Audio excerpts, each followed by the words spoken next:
Hi guys, welcome to this episode. We'll be talking about the Mount Kenya factor in the 2022 presidential elections. So welcome guys. Thank you.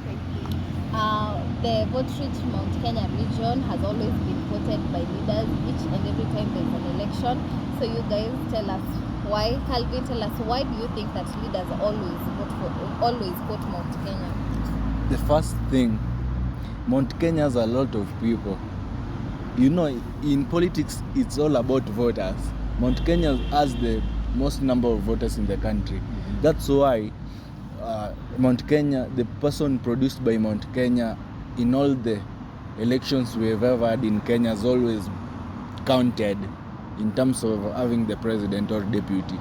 So it's very important. The people of Mount Kenya's choice always goes to one of their own. So it really matters whether it is vying for a president post or a deputy. So the main reason is because there are very many. Yeah. So Nancy, currently Kenya Kwanza is saying that they own Mount Kenya. Do you think it is true? Do they really own the votes in Mount Kenya? I cannot really say that they do, but for some percentage they have votes, because I think the reason why people of Mount Kenya are really considering UDA or Kenya Kwanza is because they have a lot of people, or they have given opportunities to a lot of people from Mount Kenya, and I think they have kept their interest to be a priority. First, we had that the deputy president might take his deputy, or might take a deputy from the Mount Kenya region. And if Ruto is going to pick someone from Mount Kenya, that means that the people of Mount Kenya will be really represented. And that is why you see that they really have to side the UDA, or they are keeping it to be their party, because UDA is bringing in communities from Mount Kenya to be, or even they are taking in their interest. So I think they are making it to be that they are UDA because their interest is at hand for the UDA party. Do you think that either one of the leaders who are vying for the presidential seat, do you think that if at all they're going to take deputy president outside Mount Kenya, do you think that they're going to lose in the election? I think yes, they might. It's a probability, because I'd say them themselves as politicians have given so much importance to Mount Kenya. It's not to say they're not important. They're very important. Everyone in Kenya is important. But they put too much emphasis. That it's in everyone's brain. If from 1963 you tell me nothing can be done without Mount Kenya, it shall be in everyone's brain. So automatically even the rest of the country believes, we need They believe. That's one. And I think also Mount Kenya has a big part of interest, because you can't deny power. They had the power immediately when we got independence. Yeah. So meaning a lot of businesses and opportunities, they got it from that power they had in the beginning. And so most of the businesses we have, or the people we have as businessmen, got the opportunity at that time. But people often forget Luyas are almost as much as the Kikuyu. There are many. But people forget. It's never even registered. They even think of Kalenjins and Luos first. And even more than those tribes. There are also as many. They have many sub-tribes. Luyas are many. I think that not the third, they're the second majority of the country. But no one is even placing them on the map. They're not even one, number two, number three of the options. Because so much, the politicians themselves have put too much emphasis on tribes. They have always, I think, because mainly they have played that role of, it has always been Mount Kenya versus Nyanza. So I think it plays a part, because it has always been that It becomes tribal. versus, because they have, it's always just a play on people's minds. But I think people should wake up and realize that's why we have devolution. Okay? You have your governor in each county. If your governor is not being enough, it doesn't matter if you have a deputy who's your tribe. The money is being distributed to them to do something in the county. And if they're not doing anything in the county, they don't do anything being a deputy there.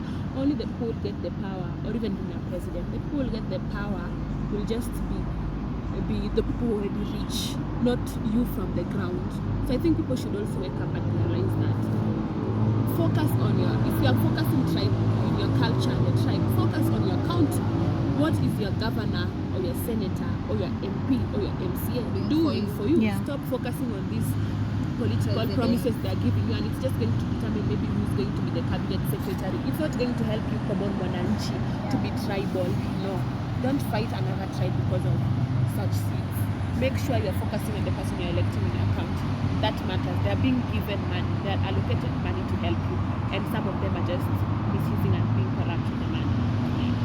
I also think that a lot of people from Mount Kenya region have been to government, like the cabinet secretaries. Most of them are from Mount Kenya, and most of these experienced politicians are from Mount Kenya. That is why you see that a lot of emphasis is being kept to Mount Kenya, because when they go to parliament or even when they go to the Senate, they have a lot of representatives. So they end up being represented and getting the voice from their leaders. So I think that has also played a role. Yeah, so to all of you, President Kenyatta is yet to go and campaign for his preferred candidate in Mount Kenya to try and sway the people who are said to be Kenya Kwanza. Do you think it will be of any significance if he goes to campaign? On my opinion, you know, as much as other leaders from Kenya Kwanza will say that Uhuru doesn't have numbers in Mount Kenya, those are people who elected Uhuru to presidency. He was the president because of these people. Uhuru Kenyatta's impact on when he starts campaigning for Mount Kenya will be felt, according to me, because I know there are some people on the ground who are going to be persuaded by him. When from the time of his dad Kenyatta, President Kenyatta, to his term, they've always portrayed the Azimio flag bearer Raila Odinga as someone who is devilish. So, you know, going to the ground to try and break that thing, that, you know, yeah, it's very difficult. But then I think it can change something. Then there are some leaders who are saying, some leaders from Mount Kenya who are saying that if we are leaving for you the presidency, it's either you give us a running mate. It's like they're telling people of Kenya that it's either they have the president slot or the deputy. And we have like how many tribes in Kenya? A lot of them. And they also deserve to be in that power. Yeah. So they're trying to put a lot of emphasis that doesn't count. Yeah. For me, I think the impact will be determined by how Uhuru was able to handle the people of Mount Kenya, or even how he relates well with the leaders from Mount Kenya. Because if at all he has been a president and he has not been considering them, I don't think they will feel any impact from him. And also, it will also depend with the interest of the people or the interest of the leaders of Mount Kenya. If at all he is promising more than the UDA candidates, then I think he will win. But I really think I don't really think he will have a lot of impact to the people of Mount Kenya, because the Kenya Kwanza people have really shown their interest in the people of Mount Kenya. And this thing of the deputy president saying that he will pick a running mate, I think that is what will determine how the people of Mount Kenya will vote for the elections. Before I answer that, I'd say something Calvin has said that is pretty interesting is, the Odingas and the Kenyattas, a long-lived feud. Yeah. I'd say, for me, that's, without going deep into the interest, I'd say it's a positive thing, one, that for once, the Kikuyus and Luos are not being played in the same narrative of, we don't like each other, or one is devilish, this side is also saying this one is the base. I find that very positive, but I also find it very negative now. They have turned it into fighting for Mount Kenya. They can't just let it be, different alliances. Now they always have to turn it into fighting for Mount Kenya. So I feel like let's not only place the blame on Mount Kenya completely. I feel like they are also very near the metropolitan. Kiambu is right now considered almost part of Nairobi. You get Limuru is also growing fast, so a lot of their areas are near the city, and so somehow they play a big role because they are very much in the metropolitan area of Nairobi. They are almost considered a part of Nairobi. People work there. It's almost, the revenue is almost extending to those areas, and most of them are losing their ancestral homes because their homes are becoming like the city, being near. You understand? So somehow, yeah, the importance is seen because they are somehow like Nairobi. The central areas is almost becoming like Nairobi. So I wouldn't only blame it on the fact that they have been in power and all that stuff. I'd also say that their homes are very near the city, and as we are expanding as we take their homes. Because tangu fikia the other areas to Kombani sana, but then it's very much now becoming part of Nairobi. So I feel that's why they're also playing a role. But I feel like it shouldn't be like that in the long run.